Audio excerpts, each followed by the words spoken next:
So hey everyone, welcome back. I'm Abhishek Gaurav from IIT BHU. तो guys पिछले video में हमने charter of queen Elizabeth one के बारे में बात करी। अब इस वीडियो में हम आगे देखेंगे कि उन्होंने उनका प्रोग्रेस कैसा था, उन्होंने कैसे अपनी पकड़ बनाई इंडिया में। तो फर्स्ट जो सब टॉपिक है उसका वो है foothold in west and south, यानी साउथ और वेस्ट में उन्होंने कैसे अपनी पकड़ जमाई। तो वो देखते हैं, स्टार्ट करते हैं। तो बेसिकली हमने अपने पिछले वीडियोस में भी बात करी, या फिर जब हम पोर्टुगीज के बारे में पढ़ रहे थे उस टाइम भी हमने देखा कि कैप्टन हॉकिंस जो थे वो इंडिया पहुंचे। जेम्स वन के द्वारा कुछ लेटर लेके आए थे किंग ऑफ मुगल के लिए। तो होता क्या है कि इन कैप्टन हॉकिंस को रोकने की बहुत कोशिश करते हैं पोर्टुगीज अथॉरिटी और फादर पिनारो। इसके बारे में हमने पहले बात कर ली है, लेकिन फिर भी ये किसी तरह करके जहांगीर के कोर्ट में अप्रैल 1609 में पहुंच जाते हैं। अब जब ये यहाँ पहुंचते हैं तो जहांगीर इनसे खुश भी होता है, क्योंकि ये जहांगीर के लिए गिफ्ट्स भी लाया था। साथ ही साथ ये तुर्की लैंग्वेज भी जानता था, टर्किश लैंग्वेज जानता था, जो कि इनके कोर्ट का लैंग्वेज था।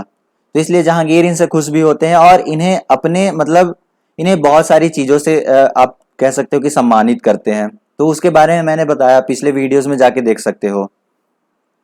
लेकिन अब होता क्या है कि इन्हें ये जो थे कैप्टन हॉकिंस, वो आए थे ये उम्मीद लेके कि वो किसी तरह जहांगीर से बात करके सूरत में एक फैक्ट्री स्टैब्लिश कर लेंगे। जेम्स वन के द्वारा जो लेटर आया था उसमें यही लिखा गया था। लेकिन होता क्या है कि पोर्टुगीज जो थे वो बहुत ज्यादा अपोज करते हैं इसका। साथ ही साथ इन्हें कैप्टन हॉकिंस को मारने की भी कोशिश की जाती है।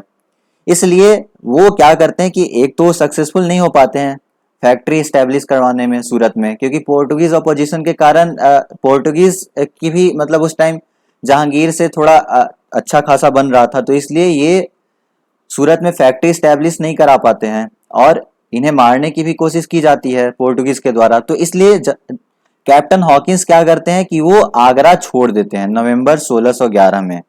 आगरा छोड़ के फिर वापस चले जाते हैं। लेकिन इन्हीं बीचों में 1611 की बात करें तो ट्रेडिंग जो था इनका स्टार्ट हो चुका था South Eastern coast of India में। यानी अगर इंडिया की बात करें, इंडिया का साउथ एज कुछ इस तरह से होता है। तो साउथ ईस्टर्न कोस्ट यहाँ पे, ये इधर आपको तमिलनाडु यहाँ पे हो गया, इधर केरला हो गया, इस तरह से, फिर इधर आंध्र प्रदेश। तो अब इनका क्या था कि 1611 में ये जो इंग्लिश थे उन्होंने ट्रेडिंग स्टार्ट कर दिया था इंडिया से। कहाँ पे? South Eastern coast of India में मसूलीपट्टनम नाम की एक जगह है जो कि आंध्रा में मौजूद है। इसके बारे में मैंने बताया भी।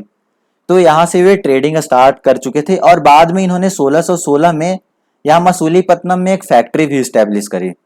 तो 1611 तक इनका ट्रेडिंग तो इंडिया में स्टार्ट हो ही चुका था। बट ये जो होते हैं हॉकिंस जो होते हैं वो 1611 में आगरा छोड़ के चले जाते हैं। लेकिन उसके बाद होता क्या है कि 1612 में कैप्टन बेस्ट आते हैं और ये कैप्टन बेस्ट जो होते हैं वो पोर्टुगीज को बहुत बुरी तरीके से हरा देते हैं। कहाँ? सूरत के आसपास में। सूरत का जो शोर होता है, सूरत के किनारे वाले एरिया जो भी है, सूरत पोर्ट जो है, तो उसके आसपास में सूरत से थोड़ा सा दूरी पे इनका कैप्टन बेस्ट का और पोर्टुगीज की वार होती है, नेवल वार होती है, जिसमें कैप्टन बेस्ट जो होते हैं वो जीत जाते हैं। तो जब ये बात जहांगीर को पता लगती है कि कैप्टन बेस्ट कोई इंग्लिश कैप्टन है, वो पोर्टुगीज से जीत चुका है, क्योंकि पोर्टुगीज उस टाइम पे उनका नेवल स्ट्रेंथ जो था वो बहुत अच्छा था पोर्टुगीज का। तो अगर पोर्टुगीज से कोई जीतता है तो उससे ज्यादा पावरफुल होगा तभी जीत रहा है। तो जब ये बात जहांगीर को पता लगती है तो जहांगीर उनसे बहुत खुश होते हैं, इन इंग्लिश या फिर कैप्टन बेस्ट से। और जहांगीर कैप्टन बेस्ट जो होते हैं वो जहांगीर पे अच्छा इंप्रेशन बनाते हैं। तो जहांगीर क्या करते हैं कि 1613 में इन इंग्लिश को एक परमिशन दे देते हैं कि आप फैक्ट्री स्टैब्लिश कर सकते हो सूरत में। तो थॉमस एल्डवर्थ के अंडर में सूरत में एक फैक्ट्री स्टैब्लिश करी जाती है। कहाँ? सूरत में। और 1613 में जहांगीर के परमिशन से, जहांगीर उनसे खुश होते हैं कैप्टन वेस्ट से और ये परमिशन दे देते हैं। तो यहाँ पे फैक्ट्री स्टैब्लिश हो गई सूरत में। अब इसके बाद क्या होता है कि 1615 में सर थॉमस रो आते हैं एज एन एक्रीडिटेड एम्बेसडर, यानी जेम्स वन के एक ऑफिशियल के तौर पे थॉमस रो आते हैं जहांगीर के कोर्ट में। और ये फरवरी 1619 यानी फरवरी 1619 तक रुकते हैं इनके कोर्ट में, जहांगीर के कोर्ट में। अब इनका भी वही होता है कि ये कुछ कॉमर्शियल ट्रीटी ये करवाना चाहते थे जहांगीर से, मतलब कुछ कॉमर्शियल ट्रीटी करना चाहते थे। कि अब होता क्या था कि जैसे ट्रेड तो हो रहा था, लेकिन इन्हें बाकी मतलब ऑफिशियल्स थे अलग अलग जगहों पे, तो उन ऑफिशियल से भी डील करना होता था, मतलब अलग अलग जगह इन्हें टैक्स पे करना होता था। तो इसलिए ये चाहते थे कि कुछ ऐसा कॉमर्शियल ट्रीटी हो जाए कि हम सिर्फ आपको, मतलब मुगल एम्पायर को एक बार ही मतलब कुछ पैसा दे दें, और उसके बाद हम जो भी हो ट्रेड हम यहाँ पे करते रहें। लेकिन ये कॉमर्शियल ट्रीटी कराने में अनसक्सेसफुल रहे, ये जो सर थॉमस रो थे। लेकिन इन्होंने कुछ प्रिविलेजेस थी वो गेन कर लिया मुगल एम्पायर से।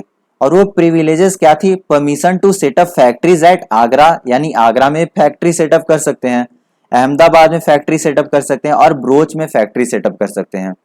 तो ऑल्दो एक कॉमर्शियल ट्रीटी कंक्लूड कराने में तो अनसक्सेसफुल रहे, बट मुगल एम्पायर से इन्होंने ए नंबर ऑफ प्रिविलेजेस मतलब प्राप्त कर लिए, जिसमें इन्हें परमिशन दिया गया कि आप आगरा में फैक्ट्री सेटअप कर सकते हो, अहमदाबाद में फैक्ट्री सेटअप कर सकते हो, और ब्रोच में फैक्ट्री सेटअप कर सकते हो।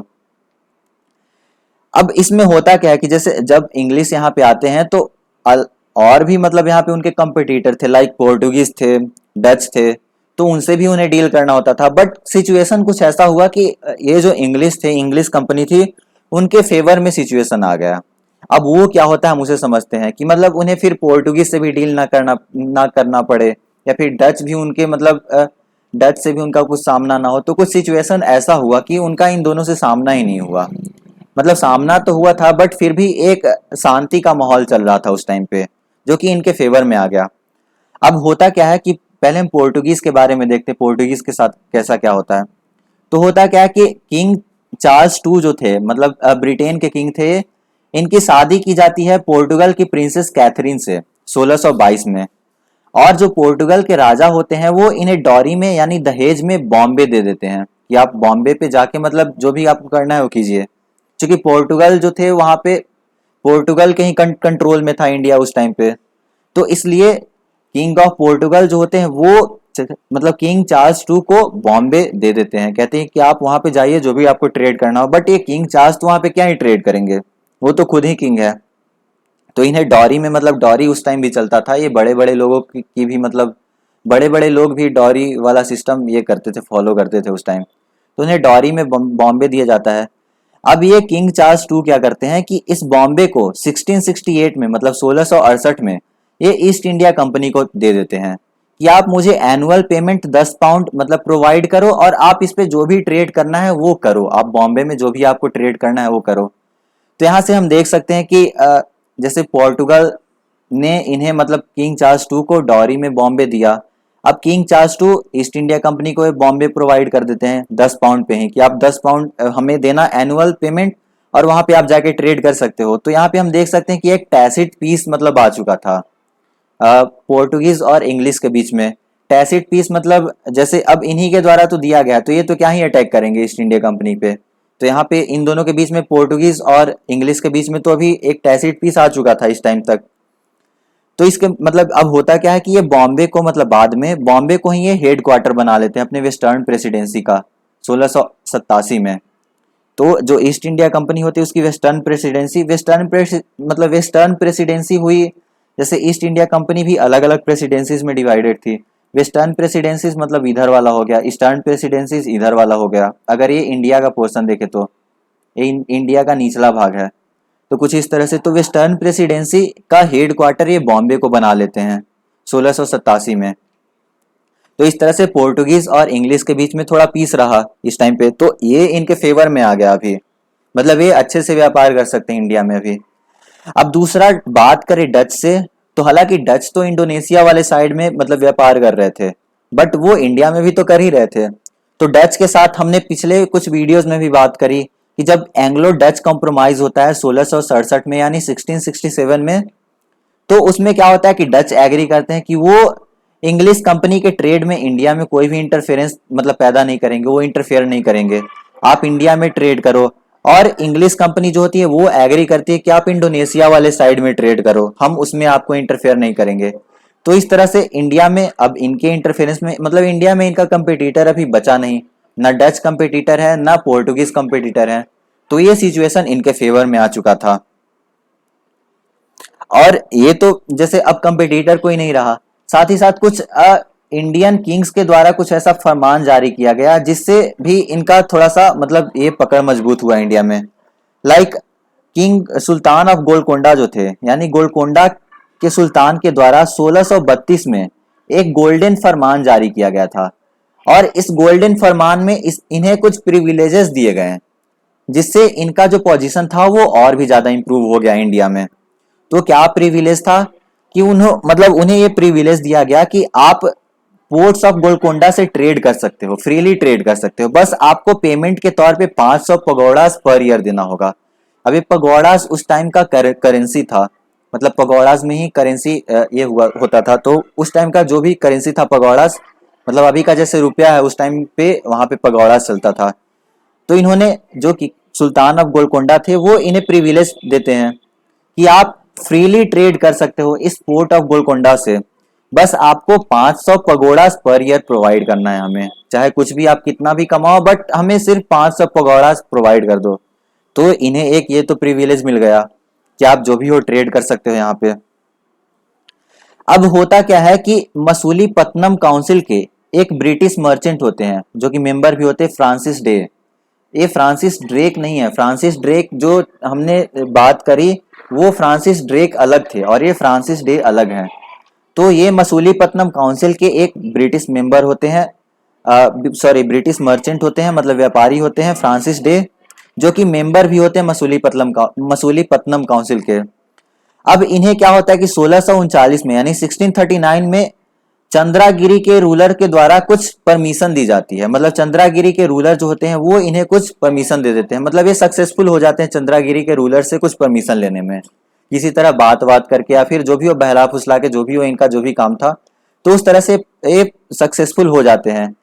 और ये इन्हें क्या परमिशन दिया जाता है कि एक फोर्टिफाइड फैक्ट्री मद्रास में बना सकते हैं।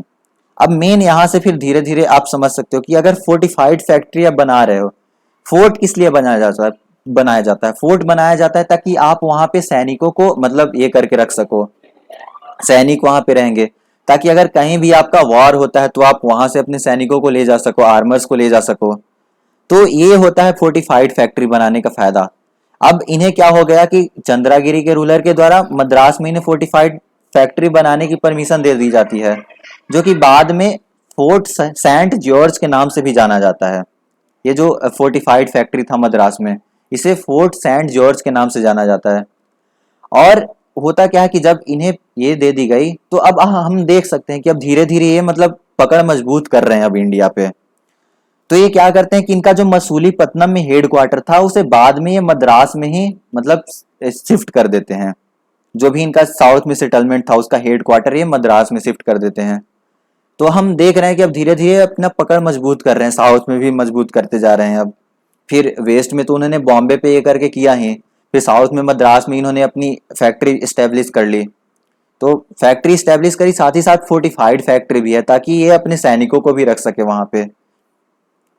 और कुछ और ट्रेडिंग एक्टिविटीज जो थी वो ये कर रहे थे, मतलब जो इंग्लिश का मतलब अदर ट्रेडिंग एक्टिविटीज था वो भी ईस्ट में कुछ और ट्रेडिंग एक्टिविटीज कर रहे थे। और साथ ही साथ इन्होंने हरिहर में, और जो कि महानदी डेल्टा पे मौजूद है, और बालासोर में जो कि ओडिशा में मौजूद है, यहाँ पे भी इन्होंने अपनी फैक्ट्री स्टैब्लिश कर ली 1633 में। तो इस तरह से इनका पकड़ थोड़ा सा मजबूत हुआ साउथ और वेस्ट में। तो इतना ही था इस वीडियो में। अब नेक्स्ट वीडियो में हम देखेंगे कि बंगाल में इन्होंने यानी बंगाल में कैसे इन्होंने अपनी पकड़ मजबूत करी। तो अगर वीडियो अच्छा लगा हो तो वीडियो को लाइक कर ले और चैनल को भी सब्सक्राइब कर ले। So thanks for watching.